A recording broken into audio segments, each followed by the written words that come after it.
Hello everyone, this is day 25 and the dare for today is love forgives. Whatever you haven't forgiven in your mate, forgive it today, let it go.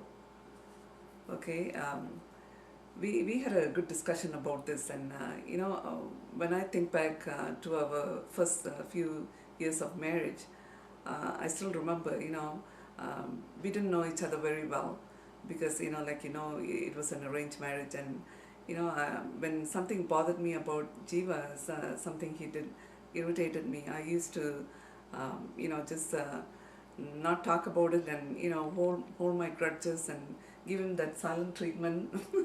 Sometimes it can go on for a few days and, Oh you know, yeah. and there was kind of that was unforgiveness, in my heart, and I didn't feel comfortable discussing about it, and so as we learn to know each other, and as we have more and more of Christ in our life, I learned how to forgive Jiva, and I understood him better. I think that's the key, and we knew each other more, our strengths and weaknesses, and if something bothered me, now I just tell him right away, get it dealt with, and I learned how to say, I'm sorry, I forgive you, and just move on and not hold any grudges, and so that has helped me a lot, and we love each other so much more, and our marriage is so much richer, and that's all I have to Okay. say. Yeah.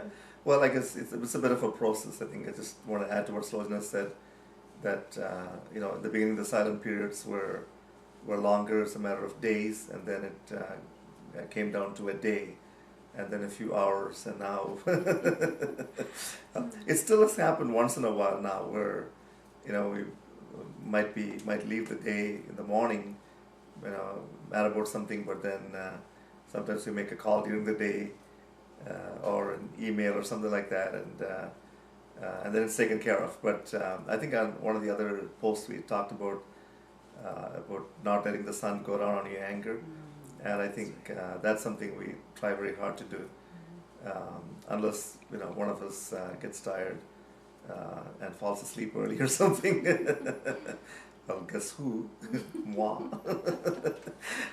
Otherwise, we tend to forgive more easily, and I think in a way it's something I've learned to do, partly from a ministry perspective too, because in the church you can get hurt by people, and if you hold on to them, then it certainly affects your ministry and your effectiveness to be used by the Lord. And so it's something that what I've learned to do in the church, definitely have been doing it at home as well.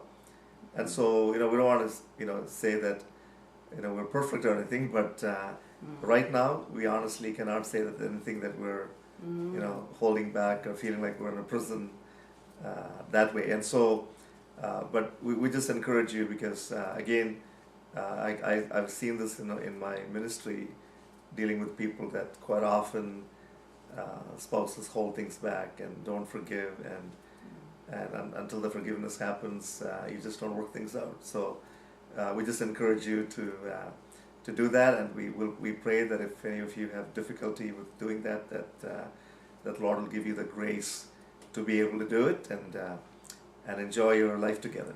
All right? Yeah, I just wanted to add one more thing. When you're dealing with anger or unforgiveness with people outside, I always keep this Bible verse in mind. God has said, "Vengeance is mine; I will repay," and that has helped me a lot, and I try to forgive that person right away, and I leave the rest up to God, and you feel so much at peace in your heart. Yeah, and we don't remind the Lord that vengeance is His, so He should take it, or suggest any possible avenues of vengeance either. All right. I think we've said enough. Bye. See you tomorrow.